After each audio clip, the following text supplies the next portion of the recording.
Hello again and welcome back to Illegally Cited. This is Jesse here and I am back for another bonus video for you guys today.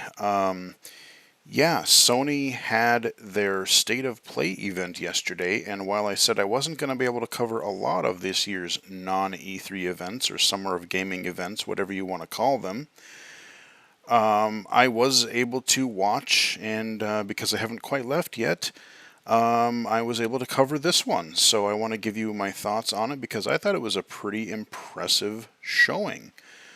Going forward, though, everything that's going to be starting next week, like WWDC on Monday, you have the Summer of Gaming stuff. I'm sure you're going to have some IGN things. I know you have Xbox things on the 12th. That one at least will be close because I should be getting back shortly after that. I'm not going to be able to, after today's bonus video, you will get your regular Monday, Wednesday, and Saturday videos, but they are not going to be covering the live events just because I'm not going to probably be able to watch a lot of them, let alone cover them right after or as they happen, as I said in my channel update recently. So, just wanted to address that, but I will cover the Sony event because it was pretty interesting and there's a lot worth pondering about. And before I even go into that, I do want to make a quick note about the recent video that I unlocked for you guys, the Toby Accessibility mod video, which seems to be doing quite well, I'm pleased to report. It's gotten quite a few views already, as you can see down there. And a lot of positive comments. I'm kind of looking at the comments and likes and things on it. And I've been following Mr. Alan D1's video that he posted. And just trying to kind of get the vibe out there, get the vibe of what's going on. And both seem to be doing well. It seems like we're getting a lot more people downloading the mod now because it is more fully feature rich, shall we say. And like I said, and if you are somebody who records your own video or does a stream, put that out on Twitter, maybe mention me at BGFH79, because I would love to be able to not only see that for myself and to see how other people are doing with that Toby mod, but I would like to also share that with the mod developer, because I'm sure he would love to see more people other than just myself playing it. So yeah, if you are recording videos or streaming, hit me up on Twitter. Even though I won't be really able to make videos, I'll still be able to email, and I'll be checking stuff, and I'll be able to check it out at some point and share with the developer. So yeah, please, because I'm super excited. I'm just so excited to see Doom, the original Doom, still such an awesome game, getting accessibility 25 plus years later, proving it's just never too late to get accessibility added. And I'm just, I still have to almost, I'm still really curious, because if Riley were up here right now, she would just be, she was really into Doom. So, I don't know if she's heard much about it or whatever, but if she even has a computer these days, but it's just so awesome to see. So anyway, enough about the Toby mod. Let's dive into Sony's presentation. They started with the Resident Evil announcements. Kicked off with some Resident Evil 4 remake that is coming out in March so far. I mean, pending any delays, which, wouldn't surprise me these days. Everything gets delayed. But Resident Evil 4, a whole remake of it, and I heard a little bit after the presentation, even through some article, like, it's good. It's not like a one-to-one remake, just, super. It's kind of like what they did with Resident Evil 2 and 3, where they kept the core story, they kept the core gameplay type of thing.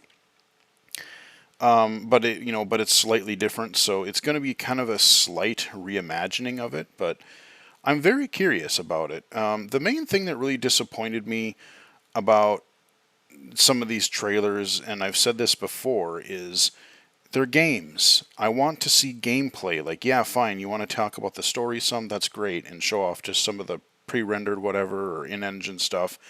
But I want to see actual gameplay. Like, show me a gameplay snippet. I want to see what the gameplay is going to look like in this Resident Evil 4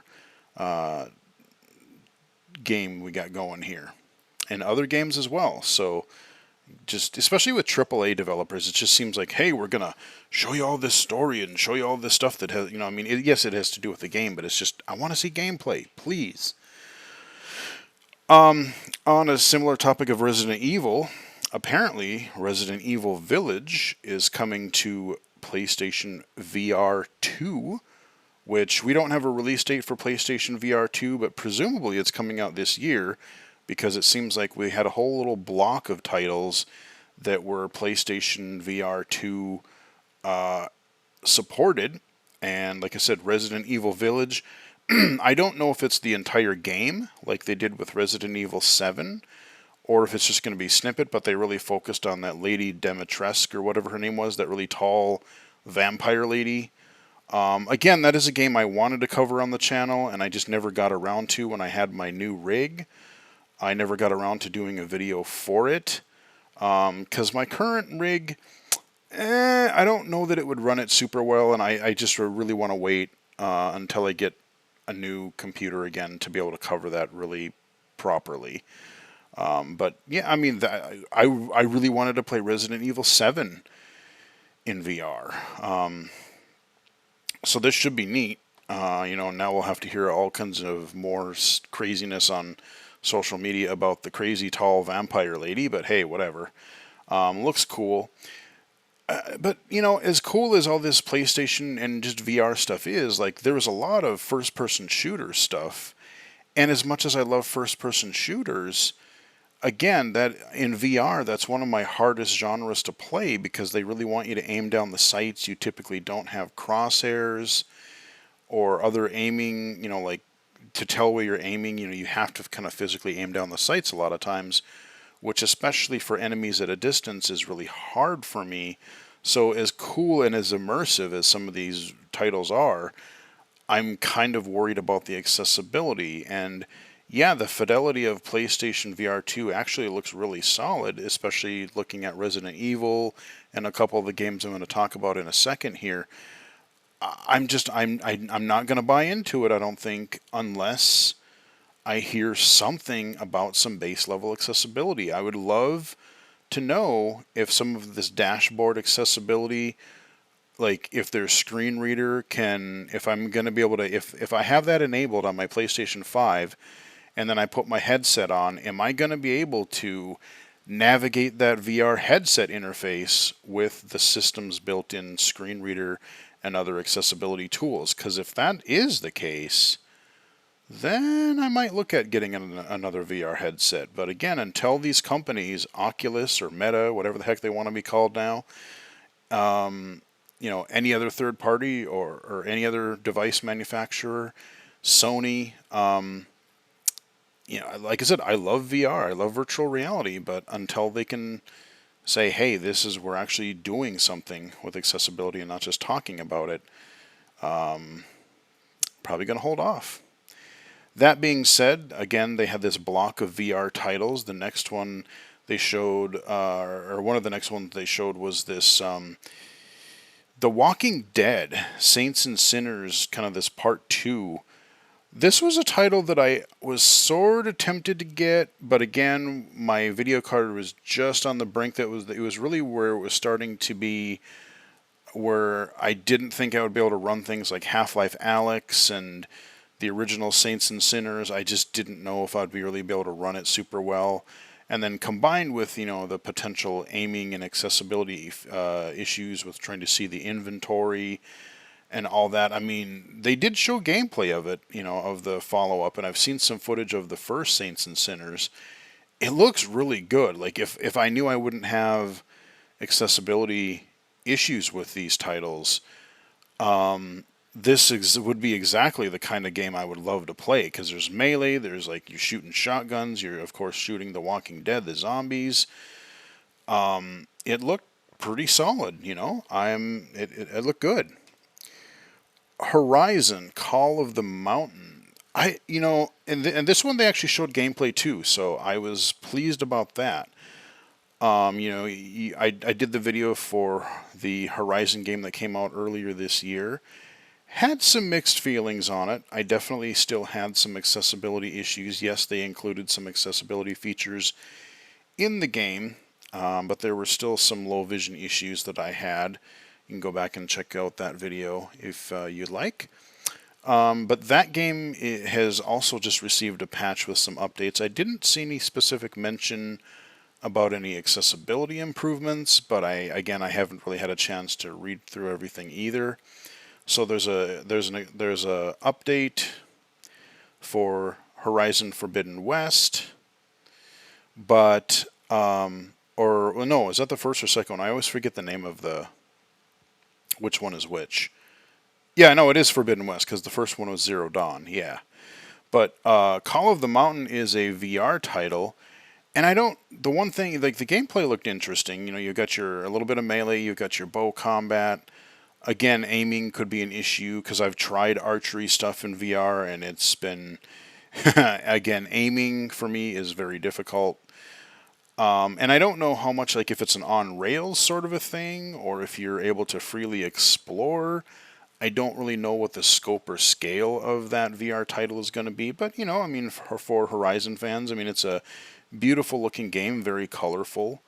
So again, I think a lot of the titles that Sony is showing is making a compelling case, is really showing that, hey, we're actually getting some, not just short gimmicky games that you would typically find at the early stages of virtual reality. So, we're getting some real meaty games, which is good, which is what VR really needs if it's going to really take off.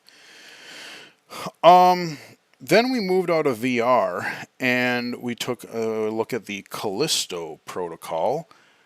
And this seems to be, I think it's by the same developer or close to the same developer who did the Dead Space games and who's doing the Dead Space remake for next year. And this kind of looks like another Dead Space. It's set to come out later this year. I want to say early December. They really didn't show any gameplay. Like everything looked kind of cool and crazy and everything, but it was so focused on story and everything. They really, from what I recall, didn't show hardly if any gameplay.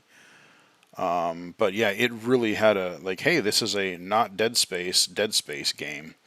So if you're into that kind of actiony horror type of thing, third person, this might be right up your alley. I'm definitely kind of interested, especially if I can, get my rig updated and, I don't know if it's going to come to PC, but I can play it on my PlayStation 5 if I want to. So that's looking cool.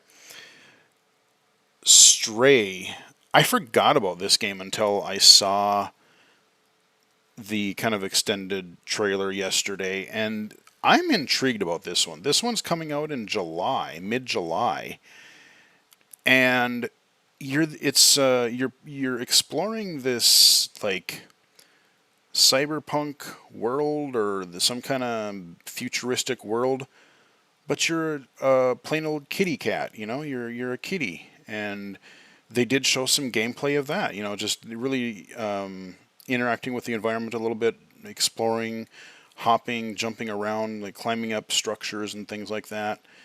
Really good fidelity, just a really neat looking game, and I'm very curious. Like I do love cats, and so yeah, I like games where, hey, I can be this little cat, and I don't know exactly what the gameplay is going to be like, but it looks really intriguing. And it seems like if you are a higher tier, again, all of this PlayStation Plus nonsense that's rolling out later this month, where you have like the 3 tiers. You have like the regular tier and then I can't even remember what they're called now. Like there's like the extended or deluxe or something, and it's all kind of a confusing mess. But at the higher tiers, this is going to be included when the game comes out. So similar to like a Game Pass type of thing, this is one of the few titles that Sony is allowing, but you have to be seemingly on the higher tier of their PlayStation Plus membership in order to get that. I'm on the base tier right now, and I don't know if I'm going to upgrade. It really depends if they start adding a lot more, and if the quality is good. If they start adding a lot more like PlayStation 1, 2, those types of games that I missed because I don't have those systems right now, I would consider it. Yeah, I'm very interested. I'm very intrigued to know what this Stray game is going to be like, and it is definitely one I'm going to keep an eye on. This July, Spider-Man, the remastered version. Speaking of games coming to PC, we had God of War. I looked at that when I had my new rig, and I would like to play it again, but I'm going to have to wait till I get another rig back again.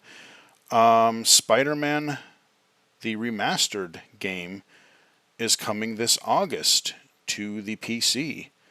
And boy, like if you have a really good video card and everything, I would really like to play that. I would really like to play that on the PC. When I got Miles Morales on the PS5, I did get the deluxe version, which included the remastered Spider-Man game, and I just hadn't gotten around to that one. I beat Miles Morales, which was a fantastic game, by the way.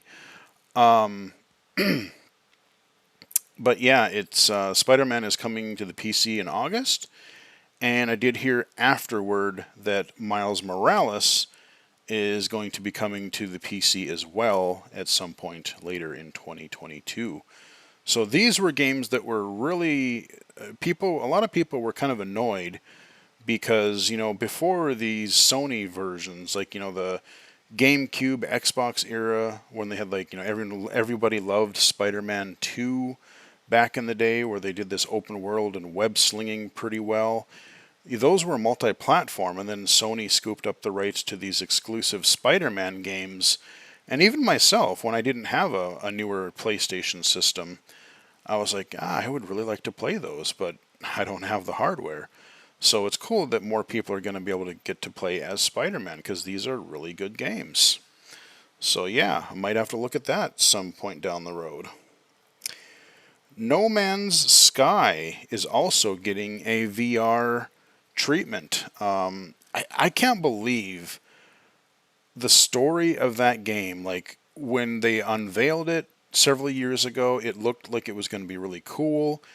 The launch was super rough, and people really didn't like it. People were just complaining. It's like, oh, you promised this, it looked like that, there's not much to do, yada yada.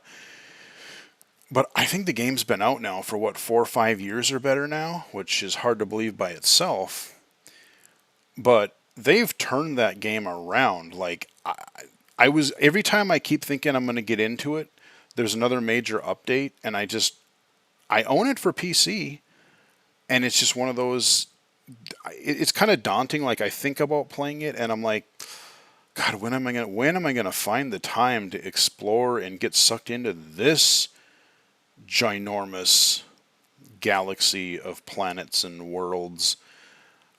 Like, I want to look at it, but I just don't know when I'm going to find time. But yeah, it is getting the PlayStation VR 2 treatment, I think later this year, whenever it comes out. So yeah, I mean, the game now, it's got this very positive, like I said, they totally turned the game around, and what it was at launch to what it is now is night and day difference. So, and for those unfamiliar, No Man's Sky is kind of it's a really exploration game where, like, you have a little ship, you start out on some random planet, you're trying to get to the center of the galaxy. You have you have in spaceship exploration, you can go between different planets. You can land on the planets. You have to get resources from said planets so that you can travel travel. Like, let's say you need fuel. You get on one planet, you mine the resources or whatever to get the fuel. You explore, you find creatures. I guess there's like mechs and all kinds of other things now, and just all kinds of stuff. So I think it's a really cool game for the people that can devote time to it. And who knows, maybe I'll get around to checking it out one day myself. Seasons, A Letter to the Future. I don't know what to think about this game. It's neat. I don't really know what kind of game it is. It's an indie game, third person adventure-y type stuff. Like there's this girl on a bike or something, and sorry, I had to get a drink. It seems to be a really story-based game, but not exactly sure what the gameplay is. But that's coming this fall. Had a really kind of neat art style to it. Not much more to say about that at the moment. Eternites. This is weird, and I think it's coming out like next year sometime, 2023. It's really anime. It looks really good. I mean, like the art style, there's just the sharpness of it. It looked really solid. But it seems to be kind of a part action game, third person action game, and dating sim type of deal. So there's going to be a lot of character interaction, but then there's also going to be a lot of hack and slash type action, and that part of it looked pretty good. I've never really gotten super into the romance type games or relationship type of games, but you mix that in with other things, it seems like might be one to watch out for. So that is Eternites coming next year. This one looked interesting, Roller Drome, and I found out later this is the developer that made the Ollie Ollie games. Very stylized 2D skateboarding type of games. This looked kind of neat, actually. This is a third person, like you're skating, and you're in these arenas. It's kind of like this future sport, but it's like you're shooting dudes. It just had this really, I don't know if to say cel shaded, but like this really kind of clean but sharp animated style to it. And you're cruising around on your skates, and you kind of pull into this like slow motion. They're doing like aerial flips in the air and slowing down time, and you're shooting the other people. So it's kind of like this skater survival thing. You're breaking, you catching air and breaking through glass of like the upper windows and everything. It just looked really neat, and I guess it's coming. I thought I saw something this morning where it might be coming either, what is it, like I think August? So I am genuinely intrigued, and I'm guessing this might be a multi-platform affair, but I don't know. Because Ollie Ollie has come to everything, so I just kind of assumed that this one might too. But yeah, Roller Drome, that might be one I have to take a look at. Looked quite interesting, actually. Definitely caught my eye. Tunic. Remember that game I covered? I think I released a video for it for you guys already. It was an Xbox exclusive. Is going to be coming to the PlayStation family of systems later this year. I want to say late summer, early fall. I want to say a September-ish release. It's kind of this 2D isometric Legend of Zelda-esque kind of a game. Really neat, but really kind of hard. I mean, I love the art style. I love just the bright colors of it and the art style. The combat is really fun, but it is hard. Like I said, I have not gotten very far into the game because I keep getting my butt kicked. But there are some nice accessibility features. There's even I haven't chosen to activate it yet, but they do even have like a take no damage function. So if you get really stuck, you can just kind of choose to take no damage and brute force your way through part or all of the game if you really want to. But it is one I would really like to get back to. And so Sony fans are going to be able to play that later this year. Then we get to our last couple here. Street Fighter 6. I remember when they released the logo earlier this year and everyone was making fun of it. It did look kind of weird. It did not look Street Fighter-y. You can kind of, the Street Fighter, you've got that kind of jaggedy, pointy font that just everybody knows from the Street Fighter games.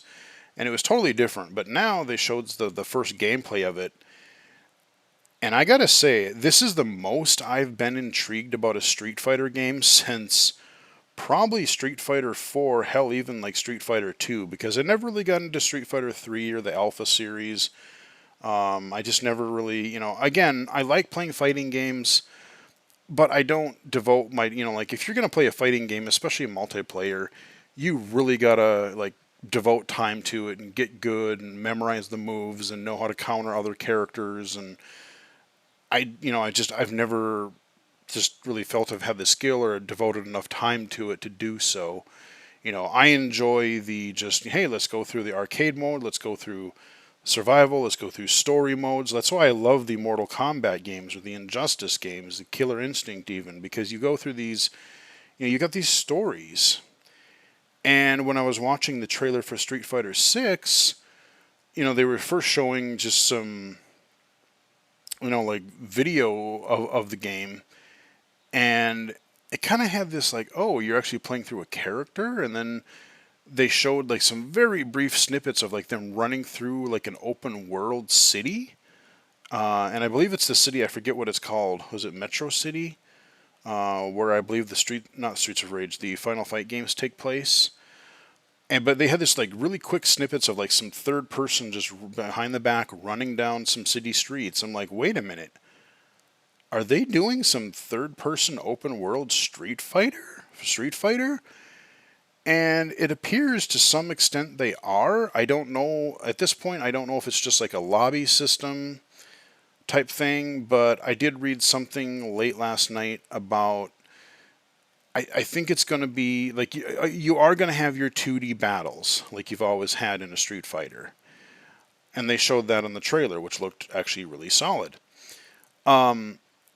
But I think they're mixing it, like there's a single-player story mode, and it's going to be, kind of like a touch of maybe something like Yakuza, where maybe you can get into you can run through the world, maybe you can take on some missions, maybe you can, I hope you can. I hope they add a little bit of Final Fight, like, maybe for major battles you go into your Street Fighter view, your side-to-side view, but then like, maybe you go through and you can do missions where you kind of combine the Final Fight gameplay, where you're fighting dudes on the street in third person, like a brawler. If they combine those two aspects, I would love that. That could be a really, really neat thing. And again, Street Fighter, I think, has really needed a mix-up for a while, especially with, like, I never even played Street Fighter 5 because it just didn't look interesting when it came out, and then there just kept getting to be new versions and updates, and I just, again, look at the way Capcom does their Street Fighter again. It's like Street Fighter 2, Street Fighter 2 Alpha, or Street Fighter 2 Turbo, and then 16 versions later. But yeah, I mean, like this open world thing looks intriguing. The 2D actual fighting, when you're fighting, it looked really fast, really flashy, pretty combo heavy. I mean, it was like pretty zippy. And everything was really just sort of bright and colorful. Had this whole, like a street graffiti, just bright colors style to it, which I kind of liked. I know other people were mixed on it, but I actually kind of found it to be a nice, different look to it. So I'm kind of intrigued about that. It's not coming until next year, but yeah, this is the most I've been intrigued about a Street Fighter game in a long time, and I hope they can deliver on it. And I hope the initial game comes out, solid, that we don't have to wait for the fourth version of it for it to be, what it should have been.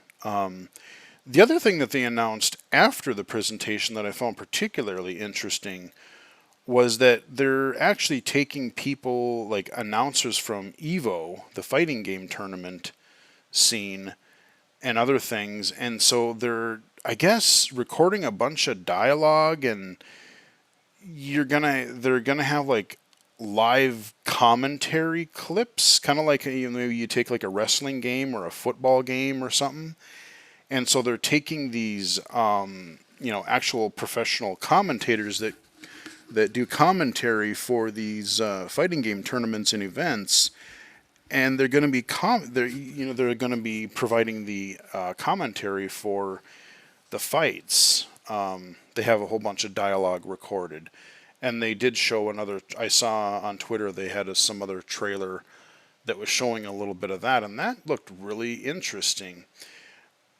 And if they're going to go that far, I was thinking about this earlier, and honestly, what I would love to see, and I think where they could really make a name for this themselves, is okay, you're going to provide commentary for these matches, for your regular gameplay like you would in a wrestling game or something.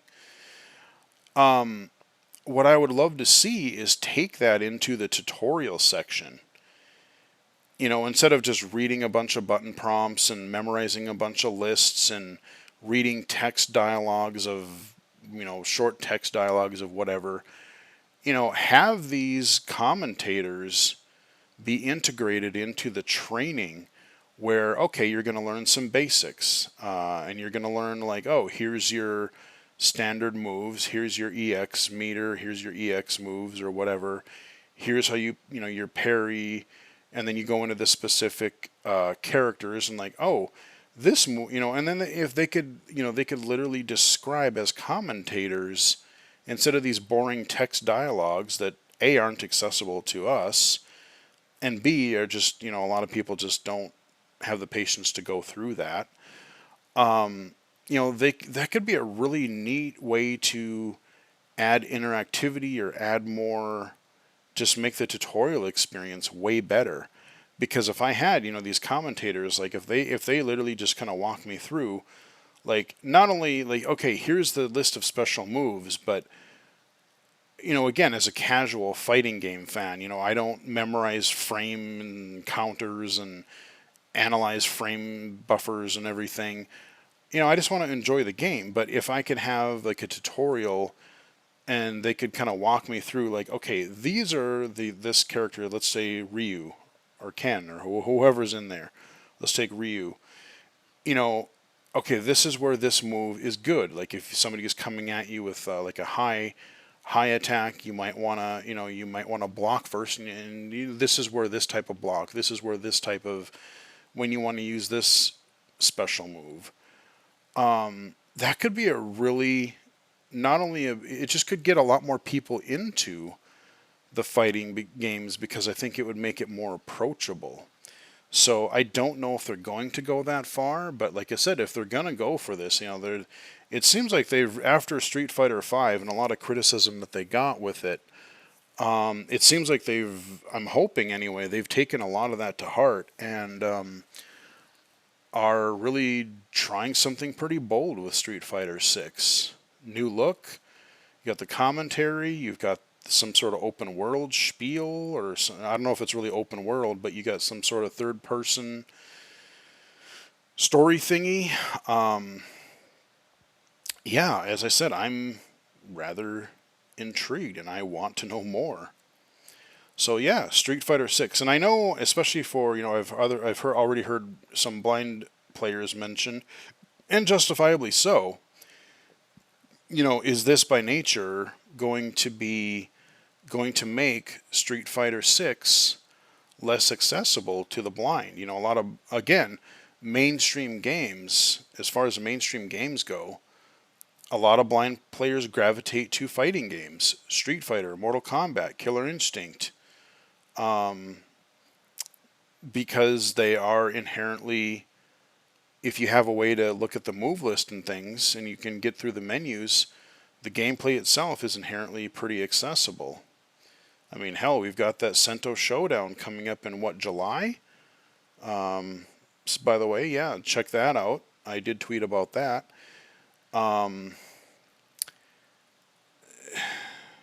So if I don't know, like the single player game, if you're going to have to go through this open world, is that going to be navigable by a blind player? Who's to know?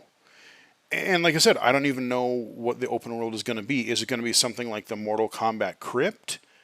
Is it going to be more or less extensive than something like that? Look at like Mortal Kombat 11, where they took this third person thing and you're actually walking through the crypt. Before the crypt was just like a menu, like you had a whole grid of gravestones, let's say, and you unlocked things. But like in Mortal Kombat 11, you walked around Shang Tsung's lair, and you were unlocking things. So a lot of blind people were not able to really play that independently, that portion. So yeah, I mean, justifiably, that raises some accessibility questions. And I really hate to say this, but I think it is, so far, I think it's fairly the case.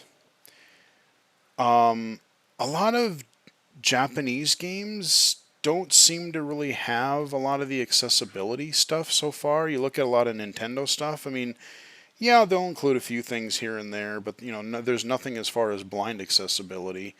We have the magnification for the Switch, which is good. But I'm thinking of like Japanese titles that I've played.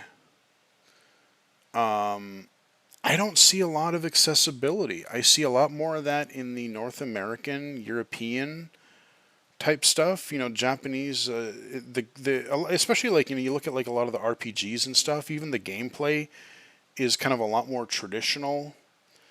They kind of have the way they like to do things, and they're starting to go away from that. But I would love to see accessibility catch on more in those games. I mean, and I could be wrong, but just from what I've observed, it seems like some of the Japanese titles just haven't had quite as much in that area. Which leads me to the final title of the PlayStation State of Play, Final Fantasy 16. Now, traditionally, I've always said, hey, I've never really been a huge Final Fantasy fan. I've just never been into the gameplay. This one actually looks fairly interesting, and again, I would love to try the Final Fantasy VII remake thingy, but I just haven't gotten around to trying that yet, because they're kind of mixing. I know a lot of purists are probably annoyed about it, but in the last several games, they've kind of taken steps in making some of this turn-based combat more interactive. Like, you're not just choosing from a menu and then watching things play out. There's more of an active role you have to take in participating in the battles. Like, I just even posted something on Twitter about this the other day, where, in the 16-bit games, I always kind of found it funny. Like, you line up, your guys are on the left, they're on the right, or vice versa. One person runs out of line, bitch slaps the other guy across the screen, and then runs back. Then they, on their side, one guy jumps out of formation, comes and bitch slaps you, and then runs back. I'm like, that's dumb. I mean, it just... I don't know. It seems goofy to me, I mean, it's just if I'm in a combat situation, and I make a hit, like, I'm not gonna like, okay, I'm gonna hit you once, and then I'm gonna give you the opportunity to hit me back. No, that's not how combat works. I mean, I've just never gotten into that. But with these recent games, even I think it was like Final Fantasy 12 or so, where they kind of started toying with that. But, Final Fantasy 15, I don't really know. I've heard really mixed things about that. That was like that road trip game. 13 and 14 are more MMO stuff, which I just really don't have time for to sink into something like that.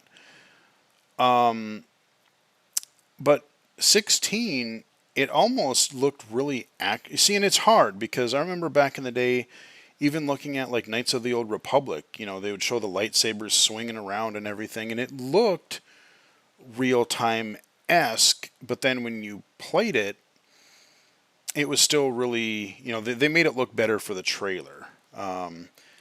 But it was still really kind of like take your turn sort of a thing. But with like the Final Fantasy VII remake and now Final Fantasy 16, which is coming out next summer, It kind of almost has, I wouldn't say quite a Devil May Cry type of thing, but kind of in a more RPG way. And then I guess I read that somebody who was involved in the Devil May Cry games was actually working on Final Fantasy 16. So that intrigues me. So, even if they give you the choice, that's what I liked about Mass Effect, was that you could kind of take it however you wanted. If you wanted to do the whole stop and pause and do that kind of a thing, you kind of could play it that way. Even I think some of the Dragon Age games later on, you could do that a little bit more. So you could kind of play it more real time or more turn based. It kind of looks like the more recent Final Fantasy games are kind of going in that direction, which for me personally makes me more interested because, like, yeah, okay, if I can enjoy the stories, but these are video games and I want to, enjoy the gameplay in them too. So that's what they wrapped up with. They showed some, and they did have some movie, but they did show some gameplay, and that's where it really did catch my attention because it did seem to be at least semi-real time. I mean, it looked pretty actiony. Whether it is or not, I'm not sure, but it looked cool. So, yeah, who knows? It'll be interesting to learn more about that. That was Sony's State of Play for June 2nd, 2022. I thought it was a pretty solid showing. They didn't show the hardware, but they showed at least 4 or 5 different PlayStation VR titles. I was kind of hoping for another Astrobot or Astros, like when I played the Astros Playroom for the PlayStation 5, that game was just so cool, so charming. And I've heard the original PlayStation VR, that Astrobot game was really good too. And I believe, based on what I played with Astro's Playroom, I could believe it. I really hope that they do make another Astrobot game for PlayStation VR 2 because, yeah, I mean, that developer seems to know what's up, just in the gameplay and presentation and just taking advantage of the hardware. I would love to see an Astrobot game come to that. But they showed some solid titles for that. They showed a lot of PlayStation 5 stuff, new franchises, existing franchises, some remakes.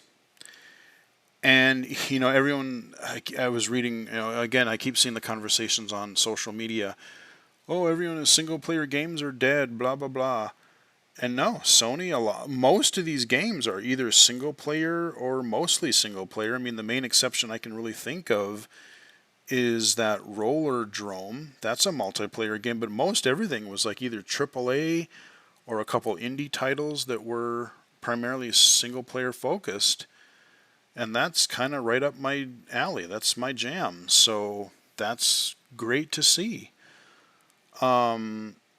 If they didn't even talk about God of War, we had some information on Global Accessibility Awareness Day where they announced a lot of new accessibility features for God of War Ragnarok. So presumably that's coming later this year if it doesn't get delayed again. That's another thing there to look forward to. So between, let's see, we've got, was it the Callisto Protocol? So we've got that horror game. We've got Stray. We've got that Roller Drome. We've got, I'm just trying to think, I mean, they have Tunic if you haven't played that. I'm trying to think of what they have for this year, because everyone's saying, oh boy, there's nothing coming out this year. Street Fighter, those are next year. I'm just looking through my list here. Eternites, that's next year. No Man's Sky VR. Yeah, I mean, so if they do the PlayStation VR thing, they're going to have a fair few titles to look forward to for that. There's a lot of stuff for next year, but I don't know. I think Sony has an okay year. And they didn't even announce, this was a third-party thing. This wasn't even their first-party stuff. So maybe later this summer, or maybe even in the next week or two, over the summer of gaming or whatever, maybe we'll see a couple of first-party announcements to flesh things out even more. So I thought it was a pretty good show. And it looks like my PlayStation 5 will get some more use. I'll get some more use out of it. So there you go, guys. There's your Sony State of Play, a little bit on the Toby mod. And again, I will cover what I can. I'll have to figure out how and what I want to do with that when I get back. But from here on, I'm not going to be covering WWDC or the Summer of Gaming stuff because I won't be able to live. So anyway, look forward to coverage on all that stuff later this month. I'll give some thoughts on that at some point. You will have your regular, we've got some accessible games coming, we've got some low vision games coming, we've got some awesome retro shooters coming. Steam Next Fest is coming just as about the time I'm getting back into town, and I already know there's at least 2 or 3 different first-person shooters, even retro shooters that I really want to get my hands on during that week. So we're going to be checking out some of those in the near future. Lots of good stuff to look forward to. So yeah, get out there, enjoy the Toby Accessibility mod, and look forward to seeing what we're going to find out. Hopefully get some release dates for all the Turtles games that I want to play here soon. And hopefully get some surprises too. Anyway, hope you guys enjoyed the video. Give it a like if you did.